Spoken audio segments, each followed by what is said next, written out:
Rey Fenix versus El Grande Americano, who we obviously know is Chad Gable, but I love this whole gimmick. This is absolutely hilarious. It is really old school wrestling and everything. I think Chad Gable's doing a great job portraying the delusional American that thinks he is of the lucha culture and that he knows everything. Even the video package they had, they broke out. I told my friends, like, yo, they broke out the old Kai and Tai voiceover gimmick. If you all remember Kai and Tai, Takamichinoku and Funaki, when they would come out, they would do the whole "indeed" and "we are evil," which I guess I heard was maybe Shane McMahon. If not, it was someone back there doing the voiceovers. It was their way, and it didn't age really well nowadays, but it was their way of basically trying to make fun of stereotypes about dubs back in the 1970s for a lot of kung fu movies where the mouth movements weren't matching the voice. This one looked like it did a better job of nearly matching it, but you could tell with someone doing the voiceover as if it wasn't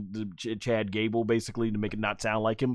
I thought this was funny. The entrance was hilarious, making it look like really old school, so definitely making the most of this. So Rey Mysterio was legitimately hurt the previous night on SmackDown, which actually reminds me of something Jon Moxley said about what he was afraid of happening. And this is shortly after he left WWE to AEW. It may have been on Chris Jericho's podcast. I don't remember. Correct me in the comments or in the live chat if I'm wrong, but I know the biggest thing that Jon Moxley was concerning was he was saying, why have these guys and gals go out there and risk themselves just days before WrestleMania? And that's what ended up happening. Rey Mysterio got injured, so hopefully Rey gets well soon. So he's replaced with Rey Fenix, who obviously is fresh from AEW. So huge opportunity for Rey Fenix to actually go out there on the biggest stage, WrestleMania. So I was happy for him in that sense. We had Vikingo, who I think I remember in AEW, and so maybe he is coming to WWE soon, it looks like. And so he ends up kicking El Grande Americano right in the face,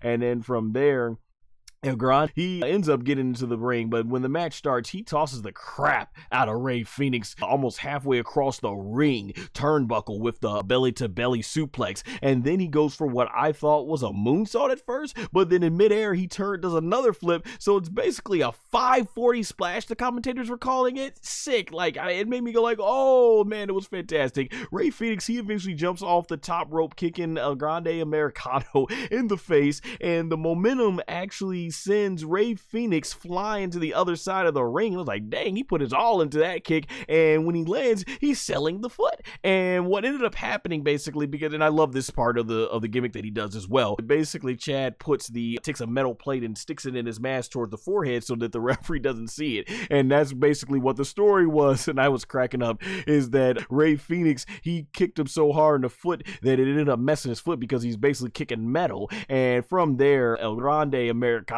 does a headbutt to Rey Fenix and then does the flying headbutt off the top rope with the metal plate in the mask to win. And there you go. Chad Gable, unfortunately, not getting his, at least visually, without the mask. Chad Gable without a mask, not getting a WrestleMania moment, but El Grande Americano did.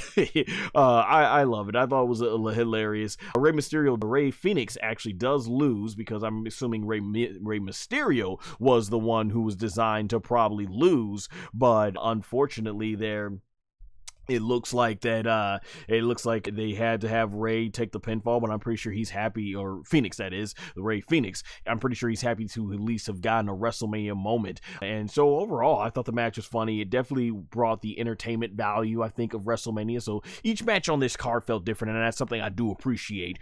So yeah, I can't say enough good things about this. It was a fun match. Now, something that, shout out to my boy Aaron Riff on NoDQ.com, he suggested he think it'd be great if Sami Zayn returns as El Generico, and he ends up taking on Chad Gable as El Grande Americano. Like, that would actually be pretty funny. That would be great. I think I would love to see that. That would be absolutely. But yeah, this gimmick is hilarious, and hey, I'm glad Rey Fenix went from not being utilized on AEW television to a featured match at WrestleMania 41. So that was awesome.